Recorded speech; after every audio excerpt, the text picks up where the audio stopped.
Greetings, everyone, for whenever you're listening from. We thank you today for being here with us. We're so excited about the topic, mental health awareness, which we know it ended yesterday, but it's an all the time talk. So we're grateful that we're able to talk to you because your health does matter. Not just yours, but mine matters too. My name is Leslie Montgomery, and you are tuned into the LKM Kingdom Live In Leslie's Lessons Learned. Let's get started.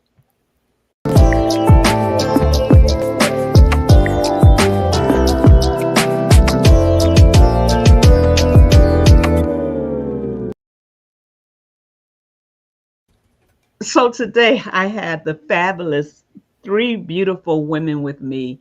Um, and I'm so excited about it. I'm going to say all family. Teresa, you in the family now. You got the seal. And they have all been on with me before. This is not the first time they have come on, and we've had different topics. I think every time Teresa came on, we did talk about some form of mental health, I believe. And Linda, you've been in a variety of conversations with me. Ashley and I, we've had mother daughter talks. We talked about things. And matter of fact, I'm grateful that she's here today because the last time she's like, okay, you had me three times, that's it. So she's back with us today, and I'm just so excited about it. These women, I'm going to let them introduce themselves, but as we start off, I want you to know that they are capable women. They are women that have been doing this different facets of life all their lives, but they are certified. So we're going to have a beautiful conversation today for 1 hour. 1 hour, and then we will, if we have to have another one, we will. But we want you to join us, and if you have questions, please put your questions in the chat. If you want to know about something, if you're concerned about something, just put it in the chat.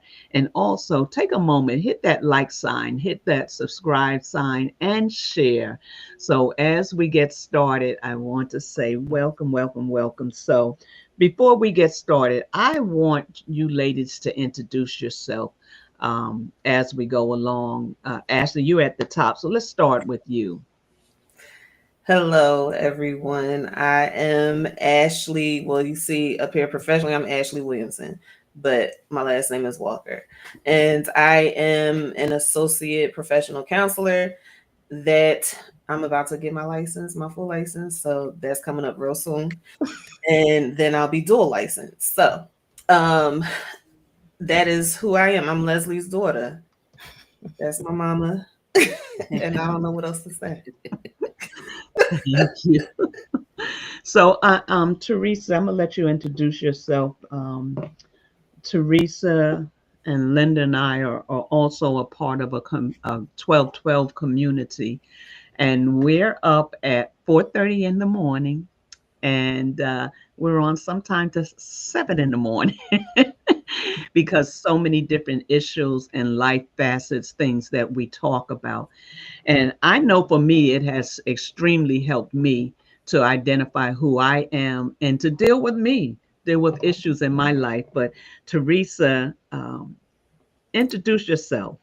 And All right. Go ahead. also, let me just say that anybody that want to know who is Ashley J is, it's Ashley. So, and she hasn't done anything, but she's about to get started again, and she has her talk show called It's Ashley J, with Ashley J, something like that. What No, is it? no. My show is called The Love Experience. Oh, the Love Experience with Ashley J. Yes, how can I forget that? So, Teresa, thank you so much for taking time out of your busy schedule to be here today. Thank you for having me. I'm Teresa Buxton. I'm a licensed clinical social worker, owner of Encouragement Counseling, an online therapy practice based in New Jersey, and also the creator of the Mindful Living community, where I facilitate mindfulness meditations, breath work, and other holistic practices that help us calm our nervous system down. So I do that once a week with a small group of women who just want to come off autopilot and be more present in their lives. And so that's me. Thank you. Mm-hmm. Um, and to my sister, um, Linda. Sorry, I have something wrong, but I can't change it now. But yes, introduce yourself to those that don't know you. Good evening, good morning, good afternoon, depending on wherever you're listening from. Thank you for having me. Even though you're my sister, I don't take it for granted that you want me as a guest on the show. As you can see, my name is Linda Elias, and yes, I am Leslie's sister, Ashley's aunt, Teresa's sister too. I am by profession a master's prepared registered nurse. I am also a certified Christian mental health coach. Just finished my certification in trauma. Um, Yay. yeah, thank you. And I am also an author.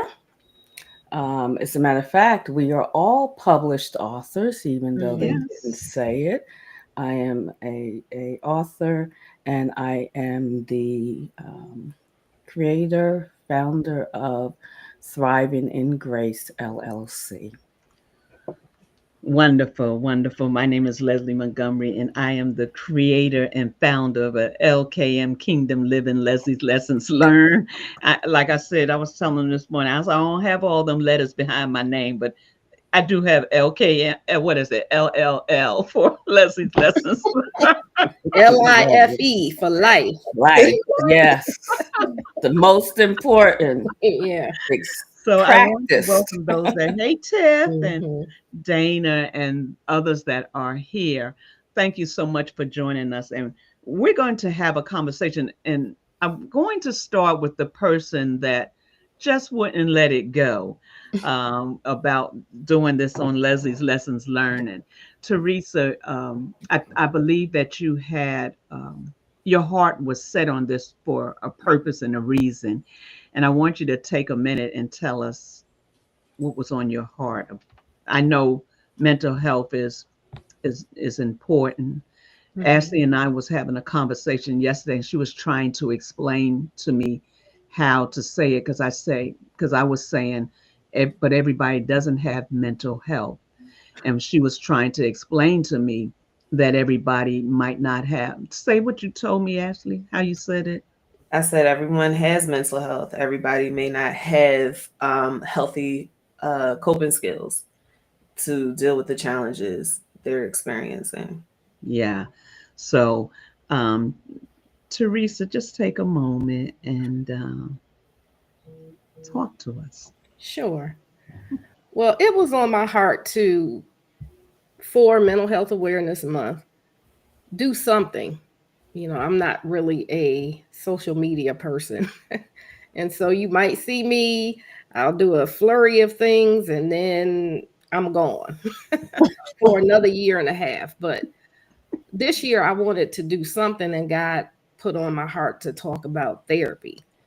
Um, because I know that a lot of people, and I've said this on the other lives that I had, um, that a lot of people, when they come, they have hesitated for a while. They have hesitated. Um, and they're because of stigma or whatever the reason was. And so I just wanted to interview people who had had experience seeking therapy, so they could share their journey, their benefit, the benefits they received out of it, any challenges they've had. And then I had God put on my heart, because everything is spirit led, to invite Marcia Myers to come on and share her journey. She said, "Well, I never had traditional counseling." And even though my initial thought was traditional therapy, like I have, and Ashley, However, that's not the only way to seek help. I know Linda is a coach. You provide counseling through your ministry, even just what you do. So there's a various ways for people to get help, and that was my heart's desire that someone would come, that we would come on here, share our stories, and that someone would get the help they need. They would take that next step and not just talk about it, think about it, I'm going to do it, but actually take the next step to get some help. And you know what? I've had Pastor Bossy on before myself, and I'm going to have her on again. But her story is such an awesome story. Her Mhm. journey with mental health, depression, and I think that it is such an awesome story. And some of the things that I do want to talk about is with mental health is the depression. A lot of people are depressed and there's, I guess I can say there's different levels of depression. I don't know if that's the correct terms or not, but that is one of the things I'd like to talk about because we can I say that right now with the way things is going with the world, and can I say with things going the way it is in America, that there are a lot of depressed people. There's a lot of people that are not sure or they can't seem to get over the fear of what's happening. So that you have a lot of people that are mentally stressed now because of these things that they're hearing, these things that they're seeing, the things that's being done. And that's one of the things I would like to really talk about is how do you handle what you're hearing and what's being said. Now, I know that Linda just finished the what's the course you just finished? Um, I just finished a course in coaching people who have experienced traumatic events in their life. So even when you think about it, and even though you just finished the course, you've been working with people like that from your corporate job.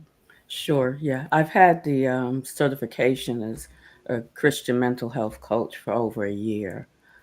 This was just a new certification that I have. But do you want me to keep going or just answer Yeah, that? because you cannot negate the fact that the your employment that you did not deal with mental health.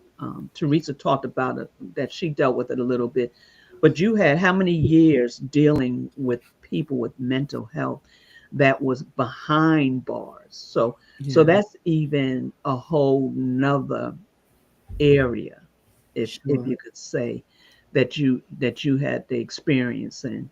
And yeah, I want you to talk a little bit like about that because even as we go through life and as we go through things, we don't understand the different levels of mental stress. I'm calling it mental stress. I don't know if anybody else ever said that, Hmm. but this mental stress that causes people to, it's almost like having someone go into cardiac arrest that takes them over the edge and brings them into a deeper level of mental stress, whether it be depression, whether it be whatever form of fashion it is. And I think that in society and where we are right now, there's a lot of people that are in that space. Sure. I don't know Um, if I'm making sense. yes, you are. You are. And it yeah, perfect. I served in on a team of forens well, forensic psychiatry. Right. Um, as a nurse, as an administrator for 25 years. That was my experience there. I have also served at private psychiatric hospitals where the clients did not have criminal charges. But one of the things that always struck me in both cases, especially in the forensic setting, is how many, I'm going to say maybe 80 to 90% of our clients would not have been there if they had a support system. Mm. If they had somebody who could have caught them at a younger age.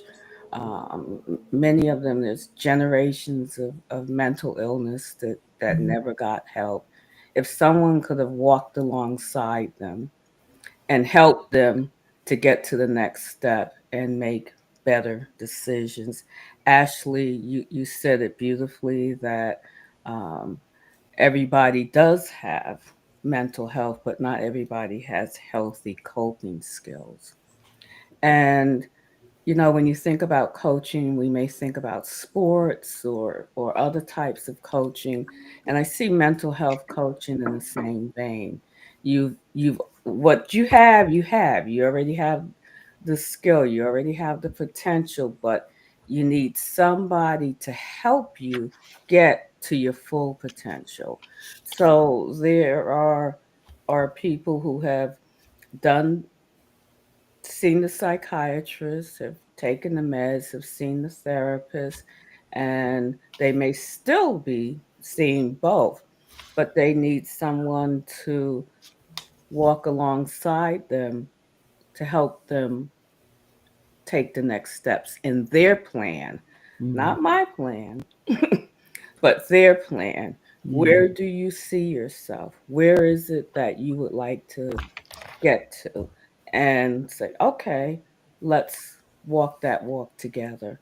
And maybe sometimes give them a little nudge or a little push, be sort of keep them accountable. But the bottom line is, in the end, you can't make people do anything. You can't. No. But the importance of a support system is invaluable. And in many people's lives, they'll tell you it was one teacher who may have just took 5 minutes or a minute and encouraged and just said, "You can do it. Mhm. Don't believe that lie. You can do it." And that was all it took for them to keep going. So I see myself, part of my role as a coach is to help you keep going. Amen. I like that. Ashley, you you deal with a lot of it. Just each one of you do, because you deal with it as well on a different scale. You deal with a lot of couples, and within those couples you deal with it, you see a lot of mental stress, even in that aspect. Yeah, I do. And I also see individuals as well. And my individual clients and couples come in because of anxiety. The majority that of people that I see, they're dealing with anxiety and depression. And um, in that line of work, I can tell y'all right now, my aunt, she went way deeper than I could ever go. Like I'm not going into forensic psychiatry. No, that's not my calling. I had a company reach out to me. I was like, no, that's not me. You need to find somebody else. But um, seeing couples and seeing individuals who are in a place where they feel stuck, and a lot of times anxiety, when you're overwhelmed with a lot of anxiety, you get to a place where you're stuck. You can't see your way out. You don't, and that's with depression too. You don't know how you can move forward, and you're just stuck in this place and feel like you just have to deal with it. But you can deal with it, and I'm going to help you deal with it, because we need to talk about the things that got you in this place. And you're going to grab some coping skills, and I'm hoping that you will use them so that we don't have to make this a prolonged situation. Now, I do have couples that I've been seeing for a couple years now, but the majority, like especially my individuals, I'm gonna get you in and out. I want you to take the time you need to heal, because that sounds bad. So take the time you need to heal, but I want to make sure I'm equipping you the best way I can so that you can see yourself in a different way, so that when you leave me, you can function in the world without me. Hmm. That's my goal. Yeah, and that's good. And Teresa, you have your own practice now, and you've come from. You've also talked about your short time in dealing with mental health, I believe. What you Well, well, said, I worked. I'm a social worker by by trade. And then later in life, I went back to school and got my master's and um, became a clinical social worker and more focused on therapy. So before I worked in the Juvenile Justice Commission my whole career. And so there were therapists who were contracted. And I was a social worker. I did more counseling and case management and things of that nature. But a lot of my work was in the area we called special needs, which covered residents that had a mental health diagnosis. They were involved in the child welfare system as well. Um, or they had special circumstances. Female was just if you were a female in the juvenile justice, you were such a small percentage because very few juvenile females end up incarcerated. So that was a special population, those with intellectual disabilities and sex offenses. So a lot of my work was focused around that. But what I can say, like Ashley, most of my clients have um, issues with depression and anxiety. And my process, I guess I work a little slower because they may have a presenting problem that they come in with, but it can be tied to their reaction to childhood trauma. And so a lot of mental health issues can be traced back to traumatic experiences. Mhm. And so I find that people have been holding on, carrying, and suppressing so many things um, that they don't even share initially, but it will come up. And I'll have to say that I love what you said, Linda, about you walking people through because we as therapists, right, Ashley, we might send them home with homework or exercises. We want them to reflect and do things in between sessions. And sometimes they'll come back, they haven't done it. So to have Mhm. someone to, like Linda said, to walk with them, hold them accountable. If you need that another level, then that's perfect. And then finally, I'll say, having support is so important to mental health because life happens. It doesn't have to be a childhood experience. Like you said, life is life in every day, living in this country. I'm very big on, um, you know, regulating our nervous system, learning all about that. Um, and our nervous system gets out of whack all the time. And so, in addition to talk therapy, that's why I like the breathing and the other body based practices that help us regulate our nervous system and cope with the things that's going on. But I forgot what I was going to say. But life happens. Life happens to us all. I don't know the point I was getting ready to make. Oh, And about that, Right. having support. Right, Oh, because life happens to us all, and we all need support. And have um, not being lonely and not having somebody to talk to, that's a really big stressor. yeah. So we may be the only source that some people have yeah, um, to talk Mhm. to, and a good place to start. yeah. So. And that's very true. I think Linda, you were getting ready to say something. I was going to say, I mean, yeah, all great points uh, in on stress. First, I want to say, as a coach, um we don't go so much back. We don't go back. We don't diagnose. We don't, we don't have what you would call a treatment plan, but we have a plan for what the person wants or feels they need. Um, but your our goal, like I said, is to keep you moving forward from with the homework or whatever.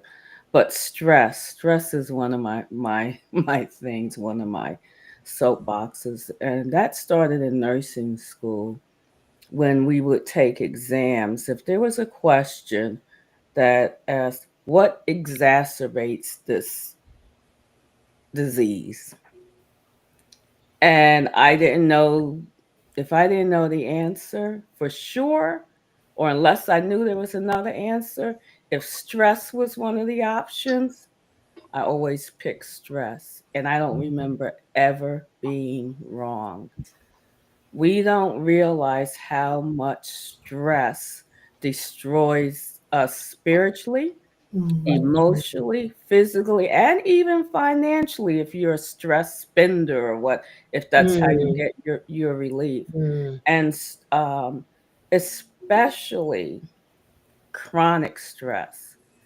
And chronic stress because it becomes familiar and you're living with it and you don't even know it. It's like now you can get a candle warmer, something to sit a candle on, and it's you you the aroma is there, but after, in the beginning it's strong, you recognize it, it's there, but after a while it just gets um milder and milder until the scent's gone. But guess what? It's still there.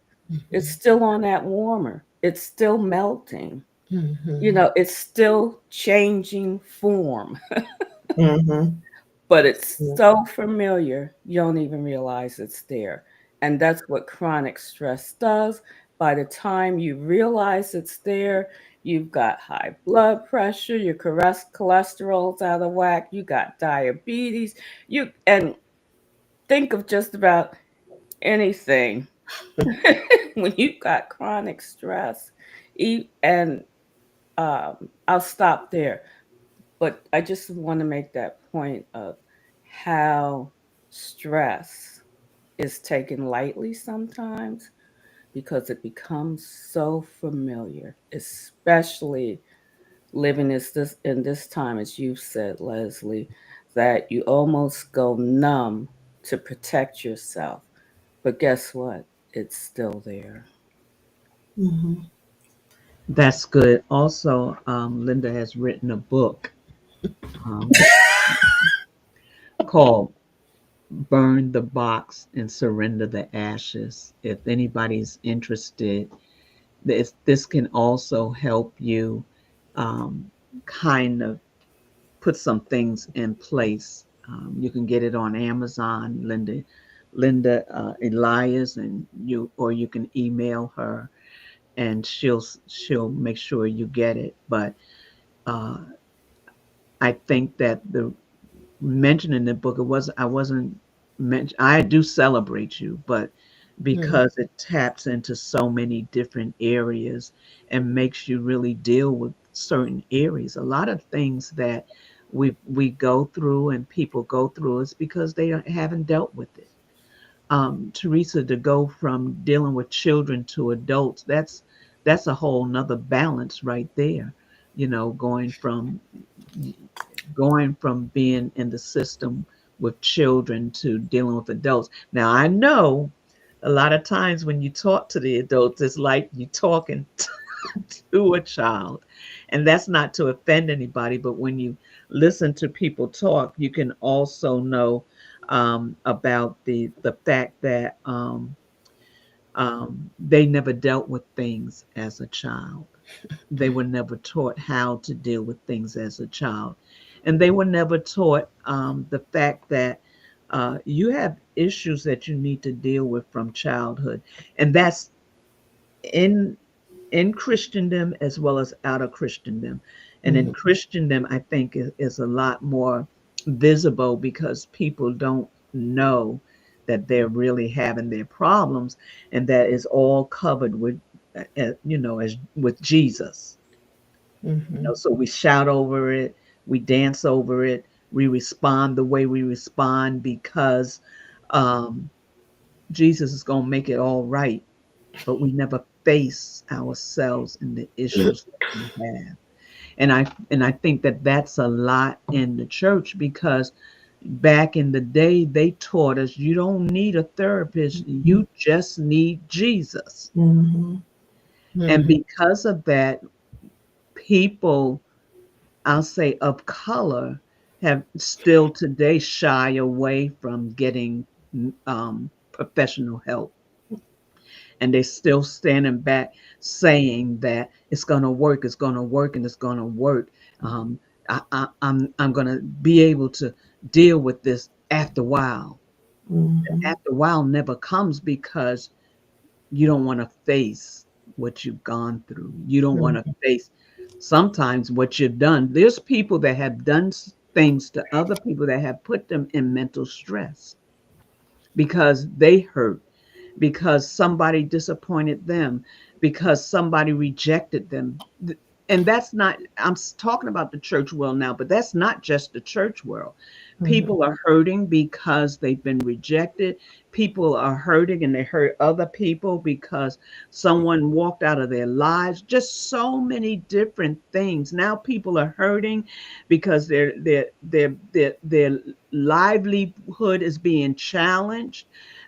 Because they're on Social Security, their livelihood is being challenged because of the color of their skin. There's so many things that is added to what is already going on. So before you talk, Teresa, I want to take a minute, just thank everybody for being here. If you have any questions, please put it in the chat. Not only questions, take a moment and hit that like sign, subscribe, and share. Now, Teresa, what is it like going From working with I loved everything I did in my career. Now, when I worked in juvenile justice, parent involvement was not that great because it's not designed to be not that great. So, yes, we had case conferences over the phone and they would come have special visits and things of that nature, but you just weren't involved to that degree with the parents. There would be special programs like the Strengthening Families program that Linda is involved in. But it just wasn't that constant. But when I started doing in-home therapy, which is seeing someone in their home or in their community with the young folk, there was a lot of interaction with the parents. That was part of it. And I saw that a lot of you couldn't separate the children's challenges with the parents from the parents' challenges. because they A go lot of hand time. in hand? Yeah. Yeah, a lot of time. And even if, you know, a child had a mental health condition or a challenge that really, I wouldn't say originated from the family dysfunction, the ability to handle that was a challenge for the parents. Um, and then I also realized I just got a heart for the parents because I could see their struggles and I knew their struggles because I'm a parent too. I was a parent too. Um, and I was just going to say, like, when I say life happens to everybody, life does Yeah. happen to everybody, and it's going to happen to everybody because it it's part of life. You know, the sun shines and it rains, and that's it. There's going to be challenges in life. Um, so I just had a heart for um, working with women. And although I had done that in church too, in my church life and ministry, I had done that as well. But there was a need for us, Black women. Yeah. There was a need, and someone that I had worked with, Dr. Angela Clack, she was calling out, like, I need help. I'm overwhelmed. So she had a therapy practice. And I said, well, oh my God, that's God is putting that on my heart. And then I ended up working with her. And so it was God matched a need and desire. And so that's how I made the transition. But I will also say with church, we don't want to swing the pendulum from one end to the other. Like, um, Jesus is going to fix it, but we need mental health and we run the therapy or run the counseling and we leave. We don't want to, we need both. I need both. I need both. I have a t-shirt. One of the other conversations I had earlier, she mentioned it. Pastor Darlene, she was in um, theologian school. I don't know what you call it. And they said, you need this and you need, and you need a therapist. Yes. And I have the t-shirt. You can have Jesus and therapy. So you need the skills. You don't need, everybody don't need a therapist, but we're spiritual, mental, emotional, and physical. And so God made us that way. So we need to attend to all of it. And hopefully I addressed whatever Yeah. you wanted me to. Teresa, she has a devotional. Tell us a little bit about your devotional before I go to Ashley. Well, therapy is about a lot of inner work. And I had my own journey of inner work. So I do happen to have one sitting right here. Good, because I It's don't. oh, I got this guide because written up on here because anyway. It's a self-love devotional. Um, the Loving Me a 21 day self-love devotional rooted in God's word. So again, my faith is very important to me and everything I do is rooted in that. Um, but the self-love and the self-care and um, not not loving myself well, not caring for myself well, me carrying things that I hadn't addressed, and I'm out here doing the work, Mhm. in ministry, Mhm. doing the Yeah. work. And I'm like, you know what, sometimes I'm sitting here listening to a client and I'm like, Yep. yes, I can relate.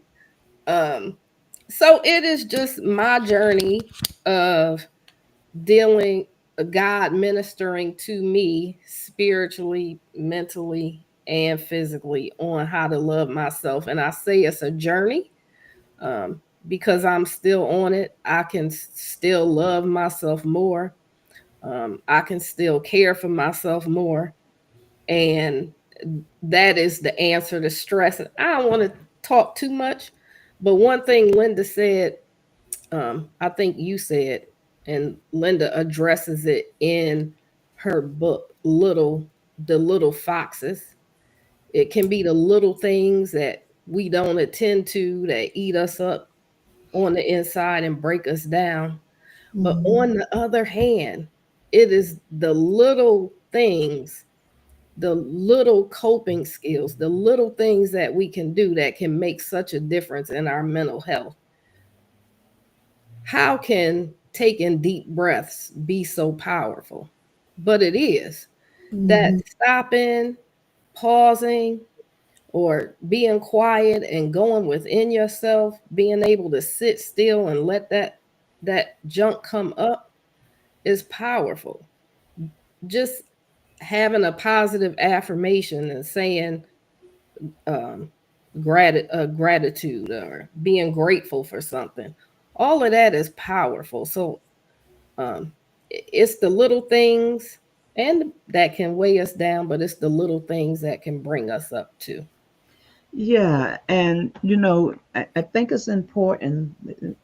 All Mm, all of you are really mm. I'm giving sorry, I'm responding to the to chat.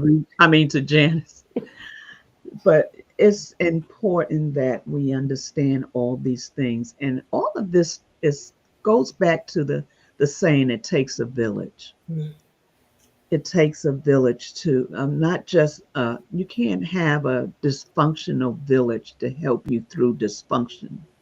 Mhm. You need a healthy village to help you through dysfunction. And what does that look like? It looks like it can be your pastor, it can be a counselor, and it can be other people that are prayerful or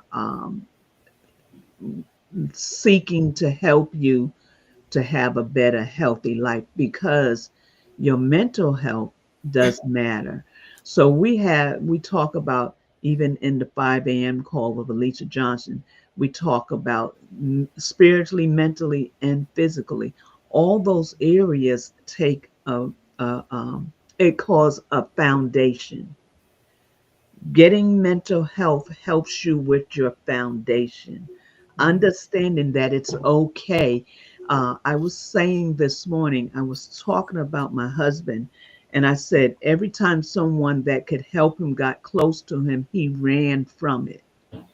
You have to be willing to face the issues, to come out of the issues, to better your health. Yeah, when you don't, you do have high blood pressure, diabetes, aches and pains in your body.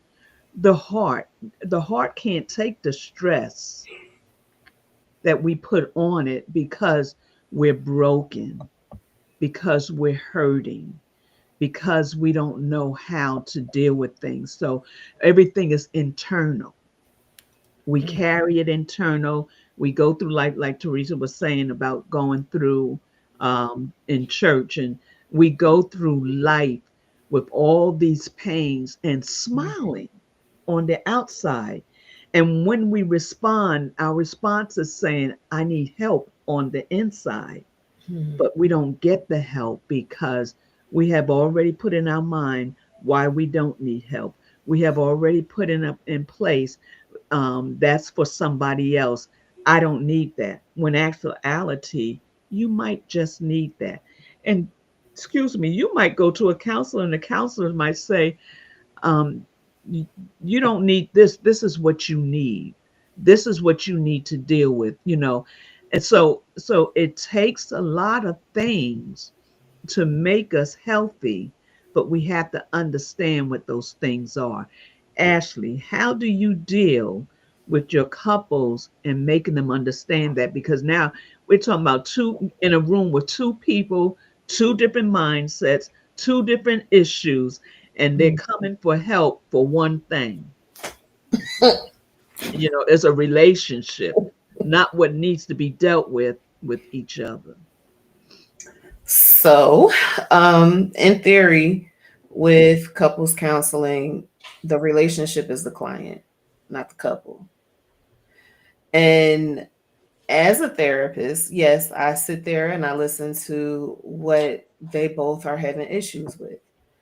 And I try to, what I do, a lot of times they may be speaking a different language, but they are saying the same exact thing. And that happens, when I tell y'all, that happens so much. And it's funny because they'll get into these little bickering arguments in the session. I'm like, can y'all stop for a second? You realize you're saying the same exact thing, right? Yeah. No, we're not. Yeah, you are. This is what you're saying.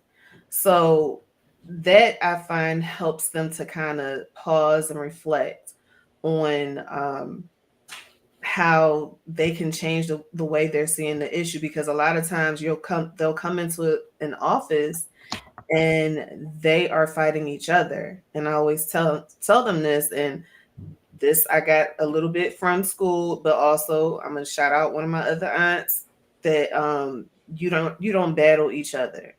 You are battling the problem. You get in the ring and you fight back to back so that you could fight the issue. So I have different techniques that I use with them. But mostly it's just the way they're communicating.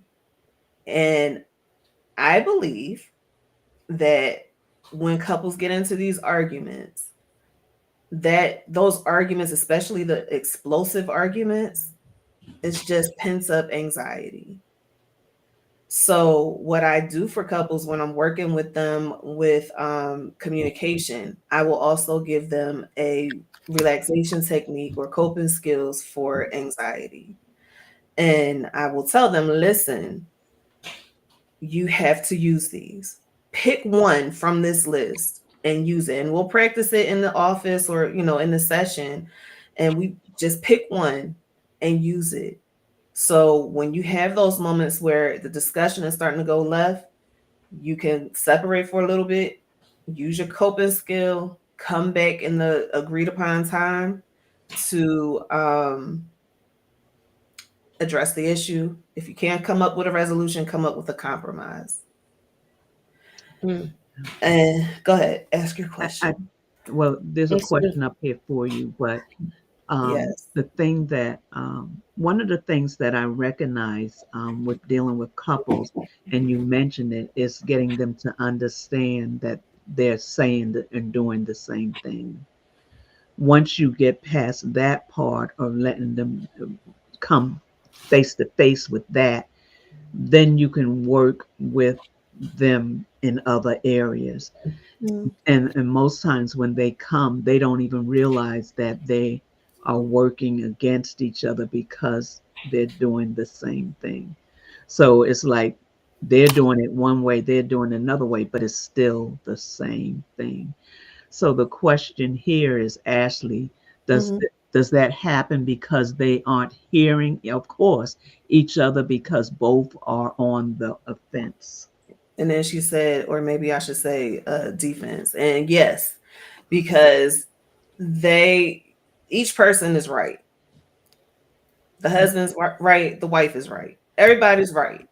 But then when they talk about each other, they're wrong. So yeah, their defenses are because they're both under attack. That's the best way I could put it. They're both under attack, and when they're under attack, you're going to do everything you can to preserve yourself. And that can mean fighting by belittling each other, degrading each other. They don't care. A lot of times they do not care. Yeah. And it could be a whole lot of work we got to do before we could get to the part where they're both seeing that they're saying the same thing or they're desiring the same thing. But once we get there, that in itself, I love getting to that place because it makes me happy, makes my job a little bit easier, but also because now we can move forward and we can address some other things that may not have been addressed before. A lot of people, they get into this pattern where things have just gotten so bad, they don't talk about anything anymore. They just stop talking. Yeah. So I give them exercises for them to talk. I give them exercises to use the communication skills I teach them in the session. Just because you need to reconnect. But those disagreements, you drive a serious wedge in your relationship through those disagreements. And one of my goals is to help you reconnect. And I'll ask, I don't just say that's my goal. I'll ask, well, do you guys want to reconnect? And then we'll take it from there. And then we get to talk about sex and everything else that is just all part of the fun stuff to talk about. Yeah. So I know it's 5:54. Let me have some last words from each one of you. We'll start with Linda. I love, Ashley, that what you're other aunt said. It's She might have got it from you. I don't know. I said she may have gotten it from you, but I don't know. I don't think so. But you said you battle back to back. Mhm. That visual, when you look, sometimes you look at action movies or karate movies, whatever, and they've got enemies coming from all angles, and they'll get back to back. And sometimes when they're back to back, you'll even seem like they'll hook arms and twist the one over, and one will kick, the enemy, but they're back to back, battling everything that's coming at them, trying to destroy that relationship. I love that. And that's kind of what we all do. And helping is we're getting back to back with you. There's work to do, and we're getting back to help you keep going. So that'll be my parting words, because that was impactful. Battle back to back, not at each other. Teresa. I like that one too. And yes, that we're battling the problem and not each other. And although I don't do couples therapy, I do see clients individual who are in couples therapy. So sometimes they come to me and process, and it is good sometimes for you to have your marriage or couples therapist and have your own individual one to work on your personal issues that could get in the way. And I'm going to say, I don't know women, but we're all therapists or counselors in one way. And I love what the other therapist on here says. She likes to tell people that Jesus called himself a counselor too. We're not going to talk about that therapist because I've been trying to get her on here. So we're not going to talk about her. Well, she got something to say, so I think you should come always on. has something to say. I think But you should yes, come on. that was good. I'm Yeah. just teasing. But one thing, to go back, I think the point I'm going to make is the importance of support. A group of women, Linda included, we were on a road trip this weekend to support someone. And during that trip, even though I'm a Christian, I'm a therapist, I'm in a journaling, coaching community, even on that ride, being in that car, in that safe space, things came up and I was able to share. And there was healing there and support there. We can't forsake wonderful relationships, sister circles. And if you have a problem trusting and getting close to people, get some help for that. Because you are really missing out on something powerful. And it's something that we need. I'm so blessed for the communities that I belong to and that I do have that support. But that's my bit of advice. Don't do life alone. And do your best to find a safe space and safe community to belong to. Ashley?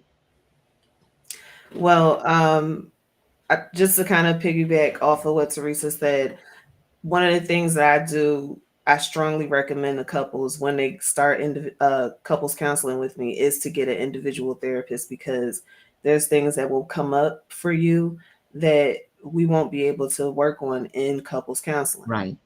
So that I'm glad you said that, because that is one of the things that I tell couples, you need to get individual counseling as well. But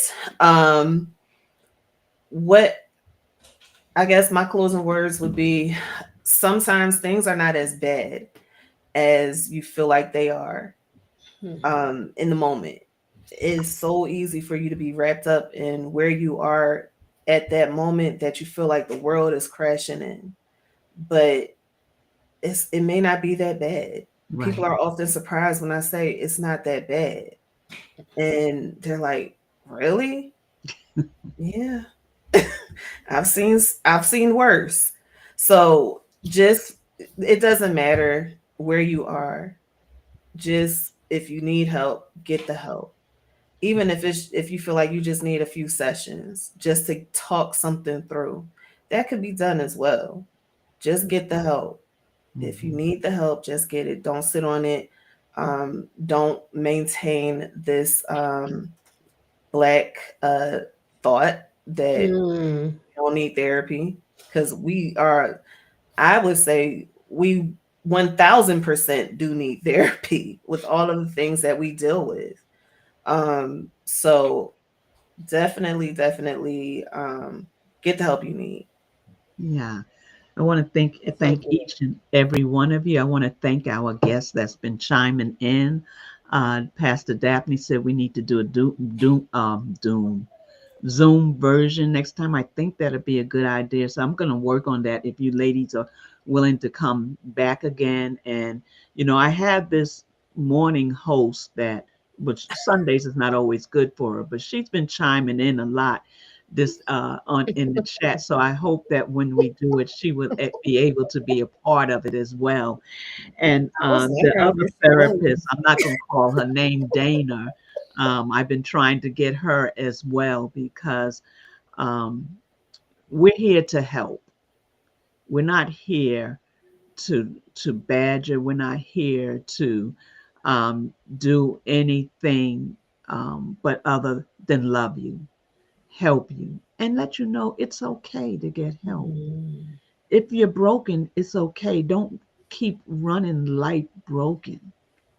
Get the help you need so that you can be the best version of yourself. So we will work on doing. Can I say something real quick? Yes. Minister Wanda's comment, that's a big issue for introverts. We do life alone purposely, because I am an introvert. And community was really hard for me because I didn't see the benefit of it, because it's me and Jesus.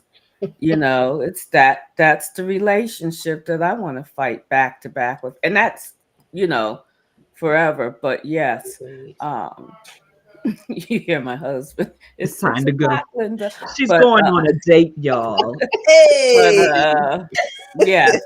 So it is hard for introverts, and we have to recognize that sometimes it is hard for people to push back, but just hook up with one person. Doesn't have to be a whole tribe, one person. And that's how it worked with me, one person, and then it just got bigger and bigger. Yes, thank you so much. We will have Alicia on here next time as well.